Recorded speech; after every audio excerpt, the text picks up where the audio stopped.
अब बॉलीवुड वालों ने कुछ नया शुरू किया है। जानवी कपूर को देखा गया काजोल, ट्विंकल खन्ना और करण जौहर के साथ। जानवी कपूर को जितना लोग गलत समझा करते थे वो खैर उतनी गलत है नहीं, लेकिन ये ट्विंकल खन्ना और काजोल को लोग जितना अच्छा समझा करते थे ये उतनी अच्छी है नहीं। दोस्तों, इस शो का नाम शायद too much with Kajol and twinkle है। इस शो में जानवी कपूर से पूछा जाता है कि इमोशनल चीटिंग ज्यादा अच्छा है कि फिजिकल चीटिंग ज्यादा अच्छा है। जानवी कपूर तो कहती है कि चीटिंग कोई भी अच्छा नहीं है। तब बेशरम करण जौहर कहता है कि फिजिकल चीटिंग चलता है, ये एक डील ब्रेकर नहीं है, ये हो सकता है। मतलब तुम लोगों को खुला खुला व्यभिचार करने पर प्रेरित कर रहे हो, लोगों को कह रहे हो कि तुम लोग गलत काम करो, अपने पार्टनर को चीट करो, किसी और के साथ जाकर सो जाओ। यही रीजन है, यही सारे रीजन है जिसके कारण बॉलीवुड अपने एक नए लो को टच कर चुका है। बॉलीवुड इस प्रकार मिटने वाला है, या फिर कह दो एक प्रकार से कि मिट ही चुका है। लोग बॉलीवुड को देखना पसंद नहीं करते। बॉलीवुड या शोज जितने आया करते थे टीवीज में, अब सबको भोजपुरी एक्टर्स की जरूरत पड़ रही है। हर जगह बिहार के power star superstar Pawan Singh को बुलाया जा रहा है। क्यों पता है? क्योंकि उनको टीआरपी चाहिए। क्योंकि लोग जानते हैं कि भोजपुरी इंडस्ट्री एक ऐसी इंडस्ट्री है जिसको भले बदनाम करने की साजिशें चलती आई हो कि ये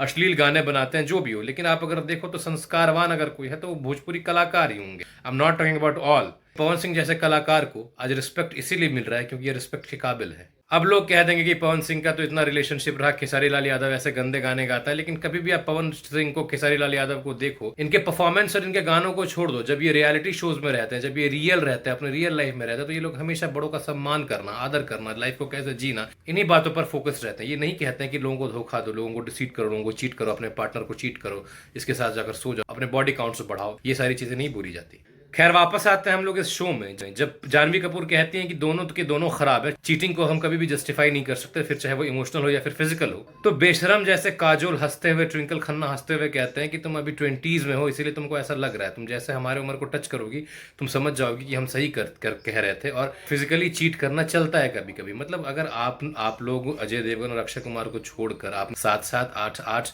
बिस्तर वाले भतार रखे होंगे तो बहुत बढ़िया बात है। लोगों को ये सारी चीजें आकर पब्लिक में बताकर इन्फ्लुएंस ना करो कि वो लोग भी ऐसा करें। आप बड़े लोग हो, आपके साथ चल जाता है। आपके पति अगर आपको पकड़ लेंगे किसी के साथ नंग धड़ंग अवस्था में, हो सकता है वो आपको माफ कर देंगे, लेकिन जो भारत की एक सोसाइटी है वहां पर माफी नहीं मिलती इन सब चीजों पर। और करण जौहर से हम क्या ही एक्सपेक्ट कर सकते हैं इस मीठे व्यक्ति से? ये कहता है कि कभी कभी रात को ठंड लग जाती है। अरे मेरे भाई, अगर रात को ठंड लग जाती है तो आम की लकड़ी ले, उसे जला, जब लाल हो जाए तो उसके ऊपर बैठ जाए, अपने पिछवाड़े में भर ले।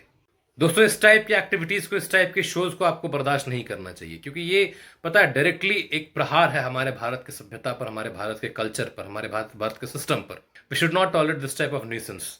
हमें मांग करनी चाहिए कि ऐसे शोज को तत्काल बॉयकॉट किया जाए और ऐसे कलाकारों के ऊपर तुरंत त्वरित कार्रवाई हो जो ऐसे घटिया मानसिकता को, ऐसे विकृत चीजों को प्रमोट कर रहे हो।